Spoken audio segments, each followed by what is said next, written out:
Right. Let's continue. We are too late.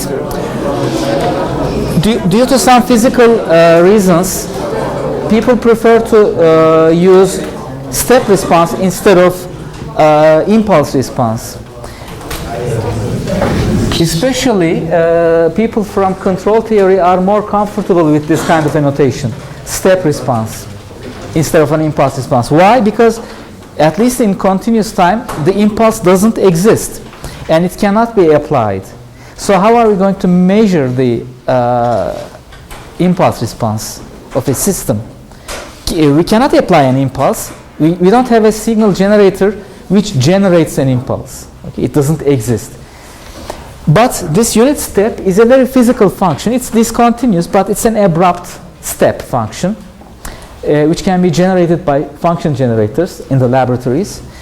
So instead of applying an impulse, people apply a step function. From that step function applied input, is it possible to get the impulse response, at least graphically?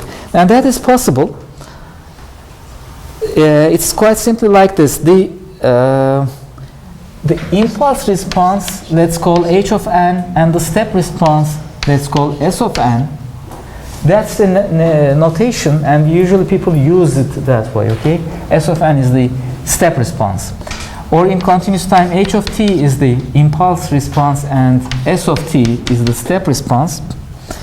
This thing, s of n, is nothing but the accumulated version of the impulse response. It's like applying a unit step to the input and measuring the output. It's like the impulse response is the unit step function, and we convolve with the input.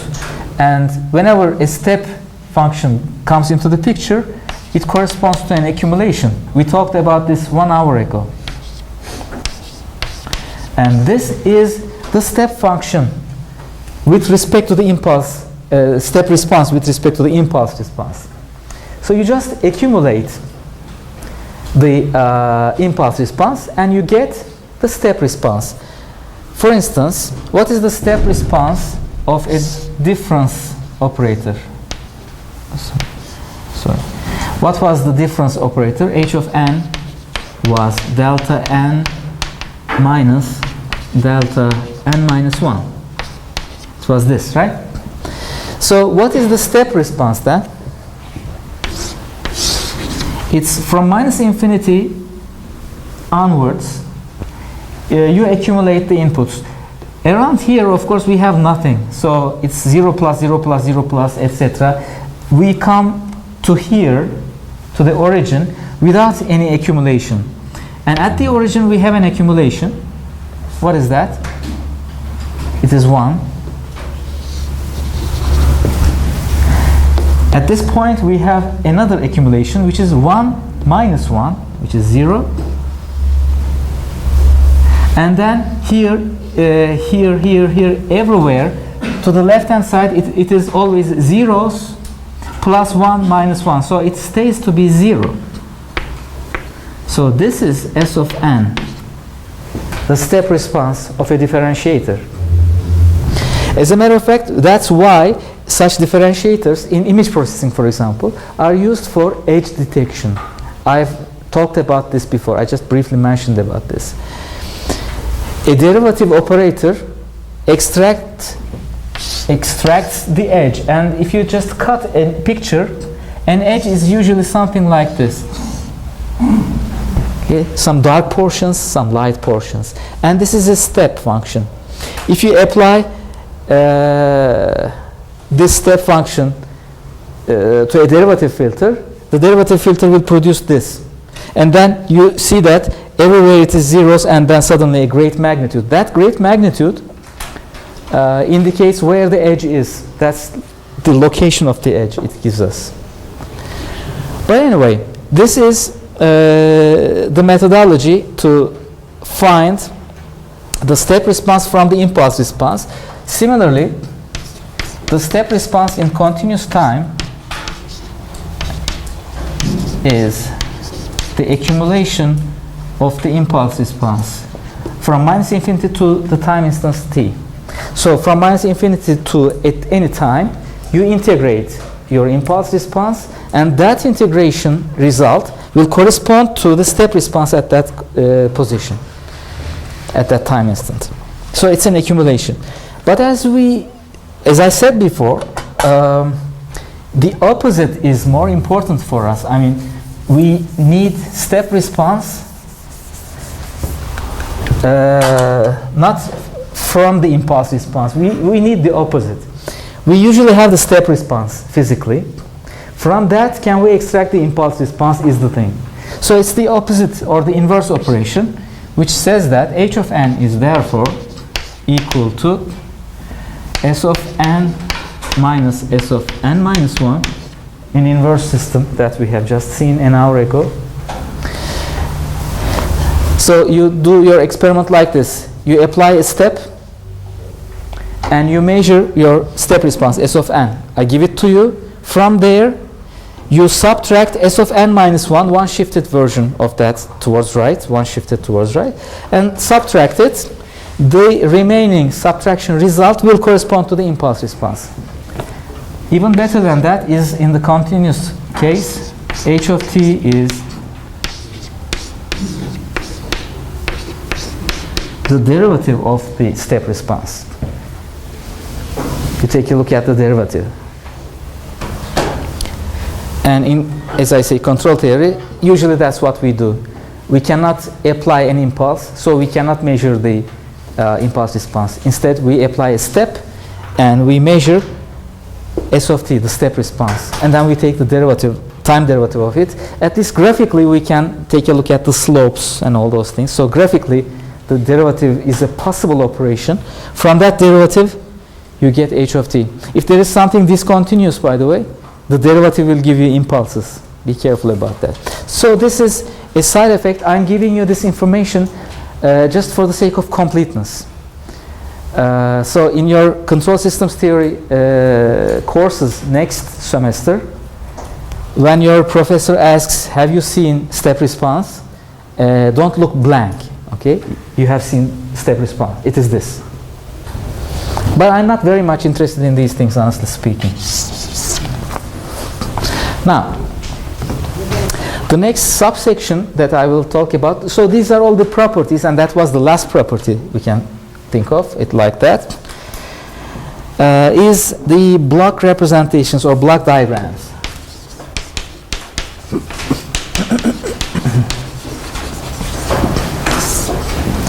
These block diagrams are very engineering things to implement discrete time or continuous time, linear and time invariant systems. And LTI systems, linear time invariant systems, if they are in discrete time, it consists of difference equations, nothing else. What was the difference equation? The difference equation looks like this.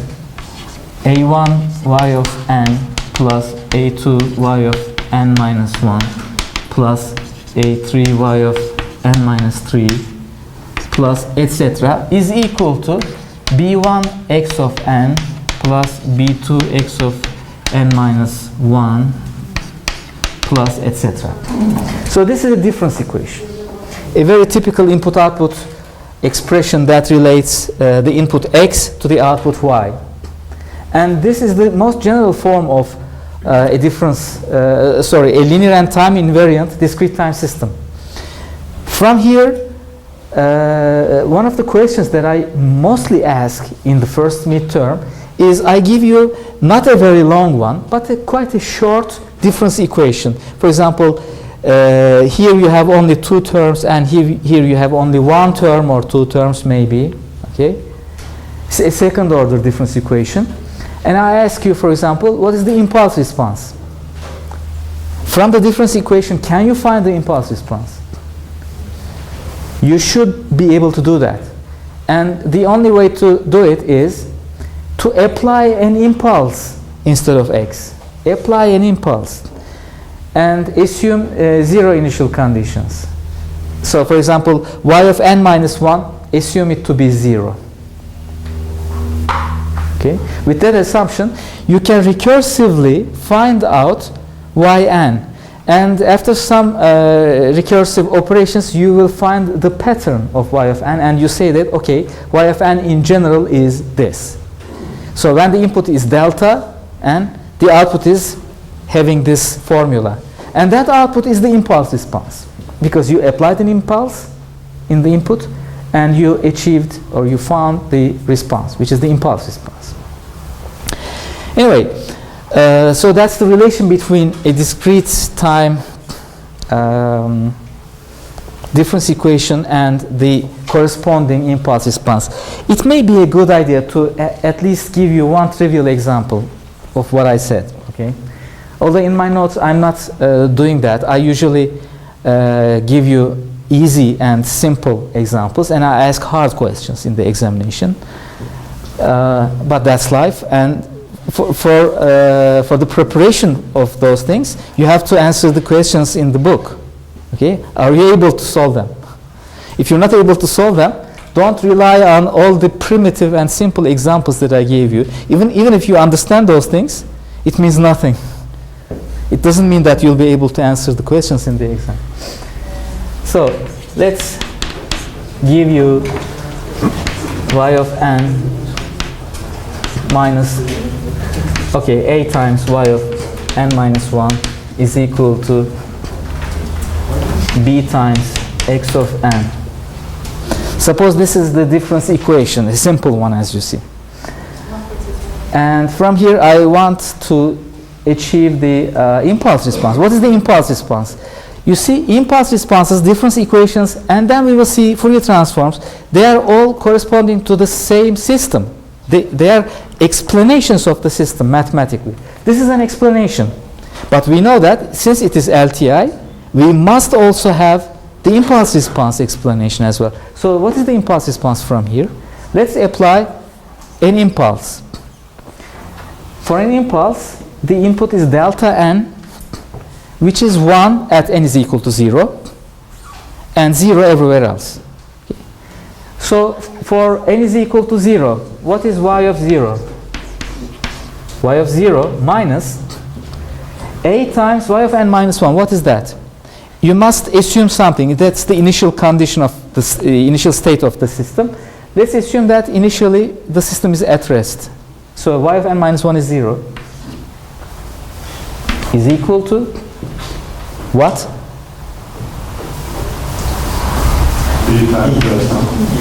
B only. B times delta 0 is 1. The discrete time impulse at n is equal to 0 is 1. So this is equal to B, which says that y of 0 is B. Now what is y1?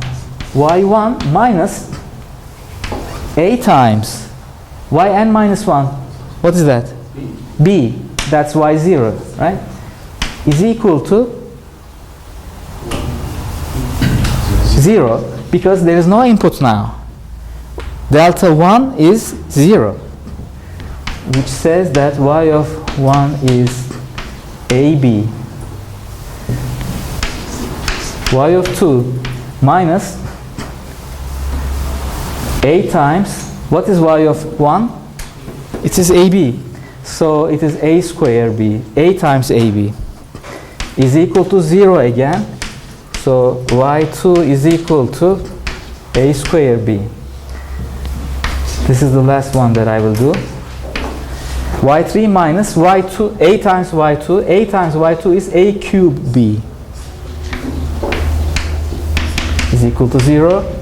So y3 is a cube b. So can you tell me, you get the picture, right? You observe the pattern. What is y of n? A to the n times b, or b times a to the n. Not enough? Almost there. You get, if it's a question of 10 points, if you write this, you get 9 points.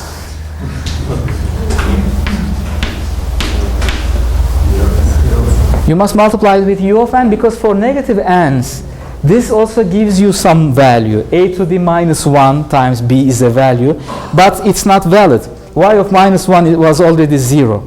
So you must chop off the negative parts, and you must multiply everything by u of n to make it start from 0. And with this answer, you get 10 points. Okay, so this is the simple example. If it is more complicated, a little bit larger, you have to do something like this, a similar idea. And you have to make a pattern observation. You observe the pattern and you just by inspection say that, okay, it goes on like this and the answer is this. So, as you see, from block diagrams, it is possible to obtain impulse responses in discrete time at least. Let's start with the discrete time. If you have such a situation, then the implementation style of this thing using delay elements and amplifiers is an engineering problem, as I said. That's the design. It's like implementing everything with circuits or resistors, capacitors, and inductors, and things like that. So the digital elements that are allowed for your implementation is a delay element, which is notated by a capital D, which has this kind of input-output relation. X of n comes in and x of n minus 1 goes out. It's a delay element. And this is an amplifier, so if x of n comes in, a times x of n goes out. So using these two things, is it possible to draw this using these block diagrams, using these blocks? By combining them, how can we implement any general difference equation is the thing that we will do. We'll start by small examples and we will expand the examples to see how this is possible.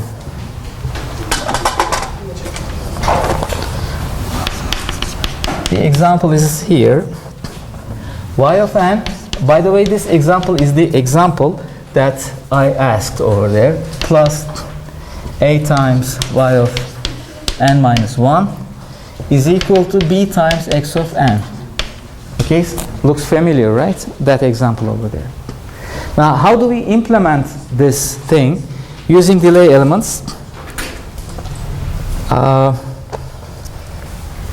You can think of implementing this by isolating the output only, y of n, for example, at one side and all the other things at the right-hand side.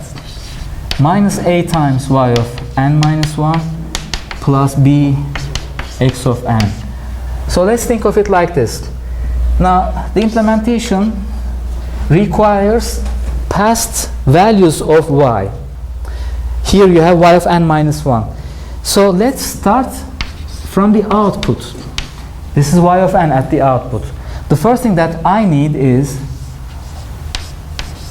a delayed version of this y of n, which will make y of n minus 1, right? Using that notation. And then I must multiply it by minus a. It's just a scale, minus a times y of n minus 1.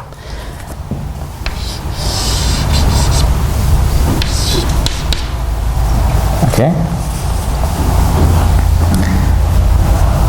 And the input is x of n. X of n is scaled by b. So let me scale it by b. b times x of n plus minus a times y of n minus 1 is the output, y of n minus, y of n, sorry. So that's it. This is the smallest thing that we have. But it's a building block. And this building block will give us the idea about how to extend this thing to have a higher degree at the left-hand side. At the left-hand side, this is a second degree difference equation. So if it is third degree, then I will probably put another delay element to make y of n minus 1, y of n minus 2. after one more delay. And it will go on like this. So it will be like a ladder, okay? Cascaded blocks to the bottom side, attached to the bottom.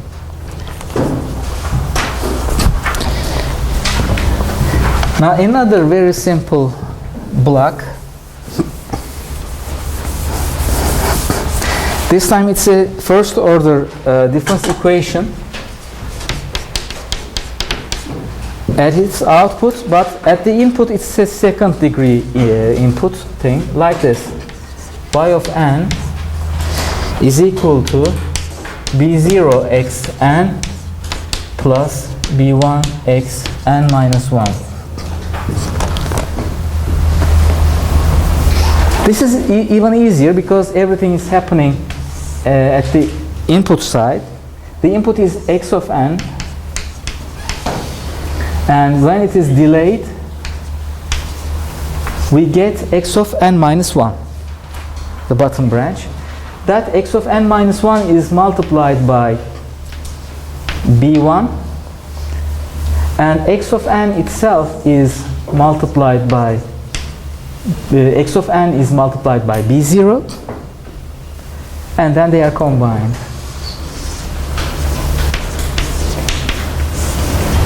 This is y of n. Simple. Okay? So these two things is essentially enough for us to extend this idea to any degree of difference equation. Let's start by first combining the degrees at the input side and at the output side with this example.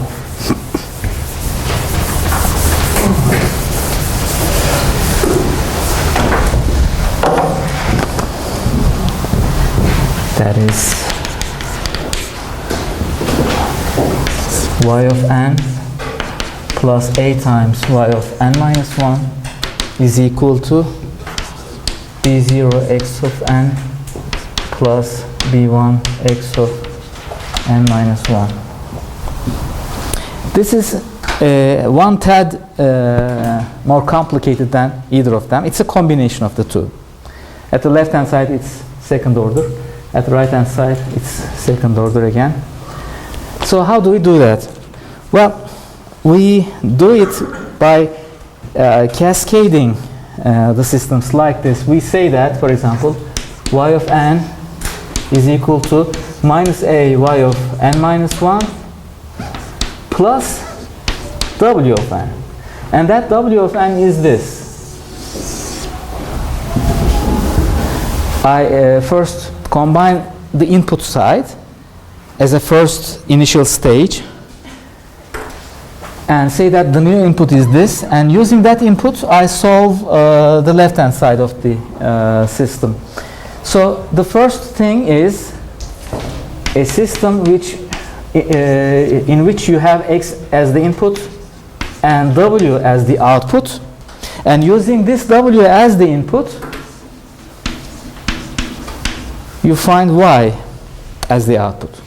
This is an input-output relation with w as the input, and w is equal to that is an input-output relation with x as the input and w as its output. So how does this work? It works like this. I'll copy from here. X of n, this is b0, we have a delay scaled by b1 and combined, and the output is w, all right? And this w is this time an input to this first example, so I'll copy it from there.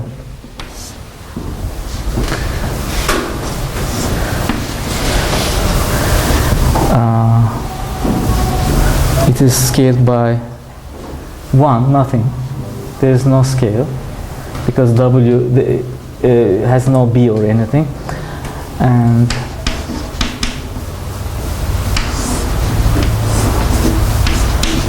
we have a delay at the output. This is a feedback with minus a, and it is added, and at the output we have y of n. So as you see, do we have any color chokes? Yeah, no problem. Anyway, this portion is a first order system. It's a second order system at the input, and it's a first order system at the input, at the output. So it corresponds to this example that we have. And x is the input, w is the output. That equation. This thing equals w. That's the implementation. And using w this time as the input, with respect to that, what is y of n? Y of n is equal to minus a y of n minus 1 plus w has this system. So literally I combined the previous two examples. Okay? Because this whole example at the top is a combination of those two examples. It's one extended version of it. So this much is the thing that you can find or discover by yourself. But it is expected that you go one step further, which is the core of one of the cores of engineering. And over there, what you're supposed to do is to benefit from the reduced number of difference elements. Every difference element or every operation that you do costs you something. If it is a digital operation, it costs you battery power, because with one more clock cycle and one more operation, some more of your battery in your mobile phone, for example, is drained. Okay, so you want to do as few operations or calculations as possible. Can we reduce the number of calculations here?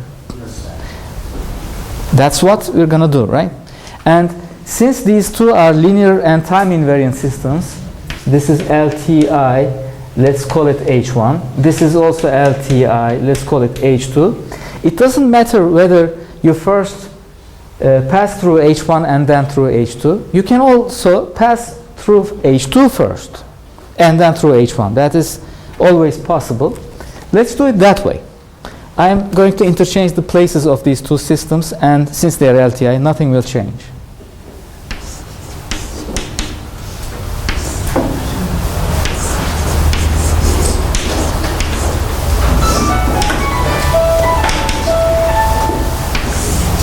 Okay, so this is the first part now, which was the second part before. And then the output of this will be fed here.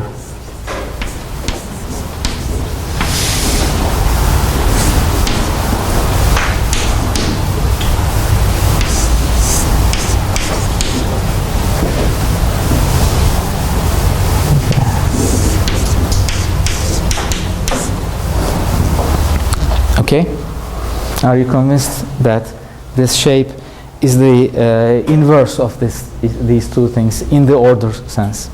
So the orders are reverted, but it is the same thing.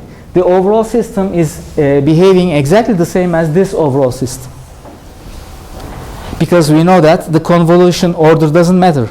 X convolution y is the same as y convolution x. So now what shall we do? What we shall do is this. This is a point of a signal. Let's call it z of n, whatever that signal is. From spice, p spice, for example, we know that this z of n is the same as this z of n. They are the same nodes. And since these two are the same z of n's, this is z of n minus 1, and this is also z of n minus 1. The same nodes here as well. So what I'm going to do is I want to combine the common nodes.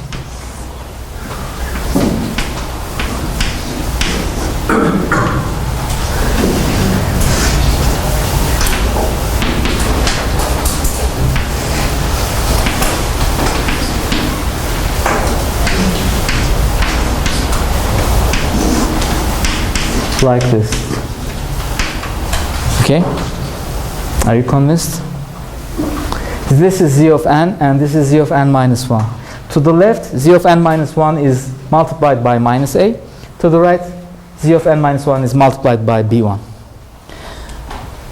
which is behaving exactly the same as this one, and I say that this is behaving exactly the same as this. So this is the final result that your boss is requiring from you. Because in this implementation, there is only one difference operator. So the battery life of this program running this algorithm will be about twice the battery life of this one or this one. Okay, it will last longer than that. I'm sure you all know that your batteries drain are drained easily when you run some of the programs. Some applications are not very much battery friendly, right? When you open or launch those applications, your battery is flat within minutes. Probably they have some inefficient algorithms running inside them, doing some useless calculations, possibly. So we don't want them, at least for filtering purposes, because we know that LTI systems are filters. What do we use filters for? We use filters for enhancing sound, for enhancing music, for improving images, for example. They are just filters. It's always filtering when you take a look at your mobile phone. When you zoom in, pinch in, or pinch out, every time you do some operations like that, you have filters. And linear filters, particularly, are implemented like this, so it is necessary for you to save one delay element like that. Now, can you benefit more if the filter order is not only 2 but higher than 2, let's say? Let's quite simply generalize this thing to a more complicated example.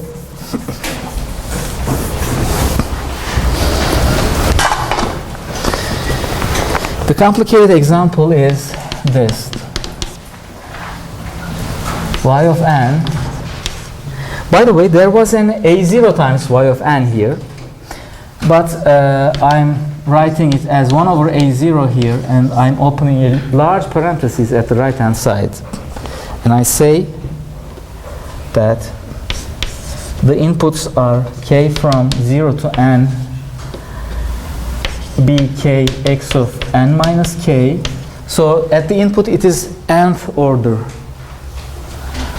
and minus summation k from 1 to n ak y of n minus k. I skipped several steps here. First, I should write everything as summation ak yn minus k at the left hand side and summation bk xn minus k at the right hand side, like this. They are equal, and that is the difference equation. But from that difference equation, I isolated k is equal to 0 case of yn minus k, which is yn only. So I put yn here, isolated. Since there is a0 times yn minus 0, there's an a0 here, I put every other term to the right hand side as negative, and then divide all the expression by a0. So this is the general nth order difference equation at the input and at the output. And this is how everything works. In the inefficient form, x of n, then we have a delay, then we have x of n minus 1 at this point, then another delay, then we have x of n minus 2. So this is x of n minus 1. This is x of n. X of n is multiplied by b0. Right? b0 x of n minus 0, which is x of n. So this is the first term. And then x of n minus 1 is multiplied by b1. X of n minus 2 is multiplied by b2.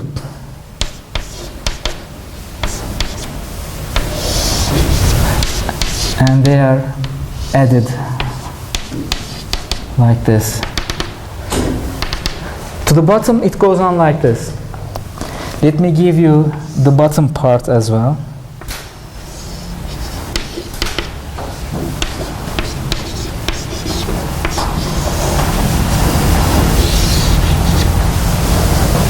This is bn finally, and this is bn minus 1. And it goes up. It is accumulated from here to the top. This expression corresponds to here. And using this summation, I'm generating a temporary output, which is W, which was W in that example, in the first original example. And that W of n goes into, this time, the other expression, which was the first example that we made. And it was like this.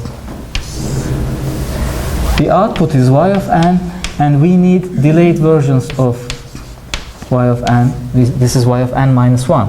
Y of n minus 1 is multiplied by minus a1.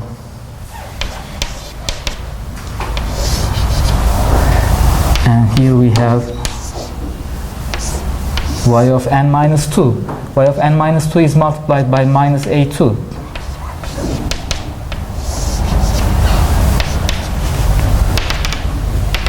Like this, it goes on.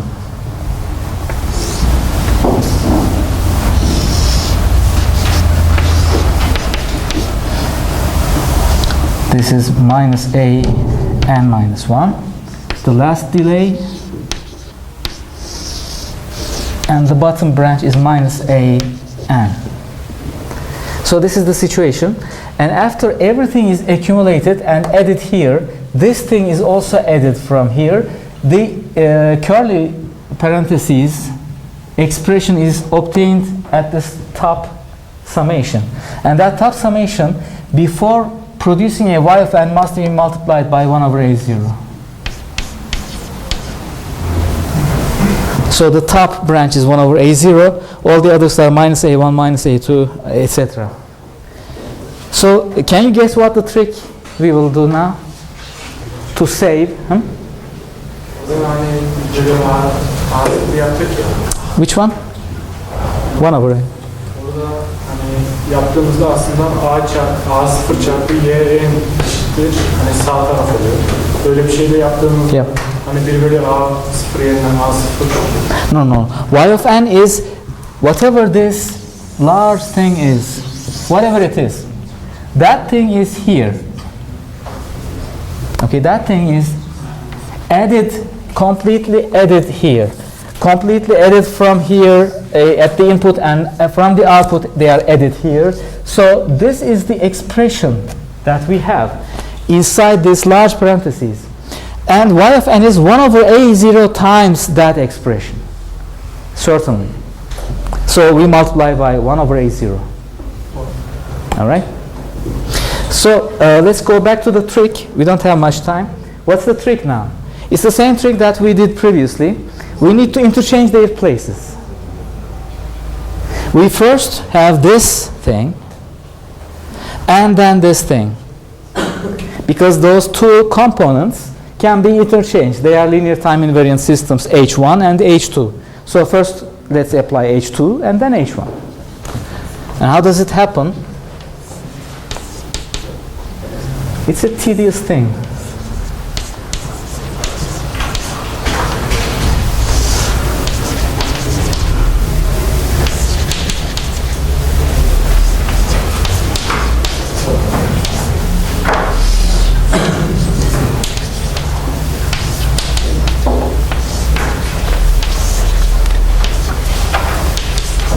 So I'm drawing this part, the second part now, again.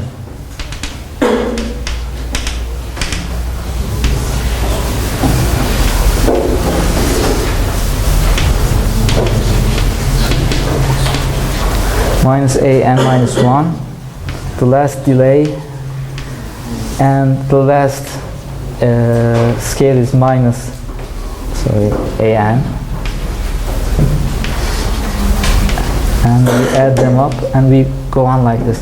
So this was the second part, the right hand side. And the left hand side is now, it comes now.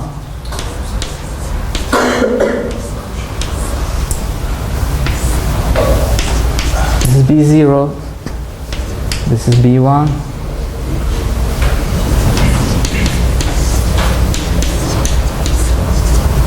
At the output.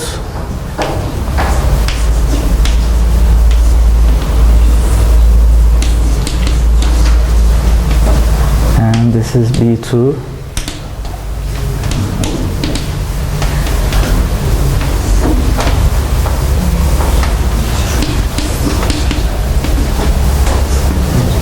This is Bn minus 1, 1 before the last, and the last delay element is here, and the last branch is scaled by Bn.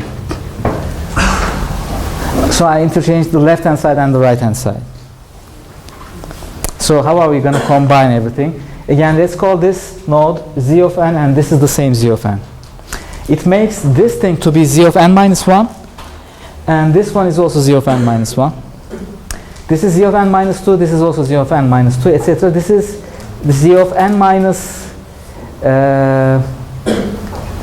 capital N plus 1, same here, and same here, same here, all delayed versions. So we can combine these two delays and apply everything in one delay element only, and the bottom will produce z of n minus 1. And then combine here, etc. So how are we going to do that? I'm sorry for the ones who take notes, because they won't be able to do this probably.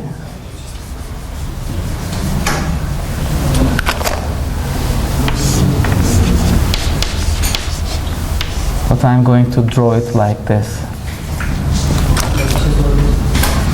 Just a minute, just 1 minute.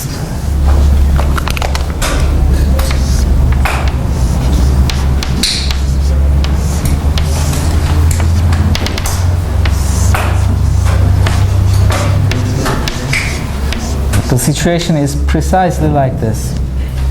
I combined all the common D's and made only one D. So instead of how many delay elements I should have normally, capital N of them. Sorry, two times capital N of them was necessary here. 2n. N of them here, N of them here. With this new implementation, I need only N, capital N. So capital N delay elements. So we benefit from the reduction of delay elements now. Now, what was the question? Yeah. Şimdi bu değişimin amacı ne yaptığını tek bir haftada üzülmek, sadeleştirmek. Yeah. Ya bunu biz mekanik bir tasarım olarak düşünebilir miyiz yani? It could be a mechanical thing, but I don't know what it is in mechanics because I don't know any discrete mechanical system. In mechanical systems, things are more continuous time, like in circuits, where we will have we won't have delay elements. For discrete time, this is it. It's more algorithmic. It's more computer discrete time. So this thing happens in the computer, not in continuous systems like mechanical or circuit systems. In the circuit systems, we will do something else tomorrow. We will do that. But before tomorrow, let me ask you a challenging question. This is, by the way, truly a challenging problem. You see that this is up to n, and this is also up to n. So by coincidence, the lengths of the right-hand side and the left-hand side are exactly the same. Because I say so. I gave it that way. And why did I give it that way? Because it's the easy example. Now, the more difficult example is as follows. What happens if one of them is up to m and the other one is up to n? Please try to do that this evening if you have time. You should have time. for cases where m is equal to n, it's this. What happens if m is greater than n? Can you draw it? You will see that it is not as easy as it sounds. Can you do it for m less than n?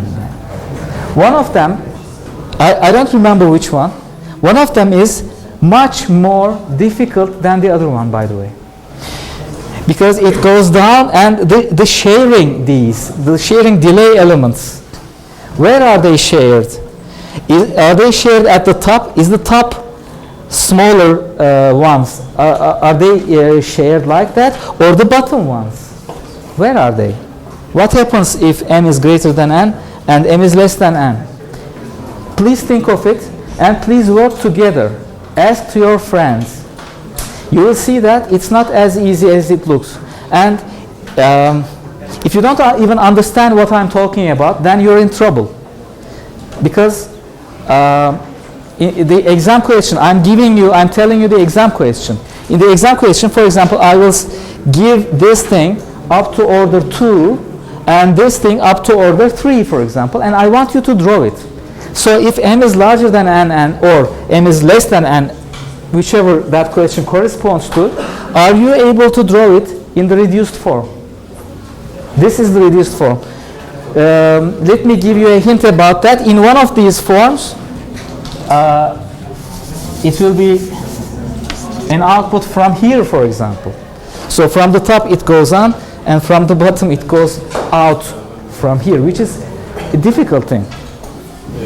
Beware of the difficulty here, and don't rely on the fact that we solved a simple example. Again, this was a simple example. The unbalanced question is infinitely more difficult than that one, and I'm going to ask it. So work on it. Okay.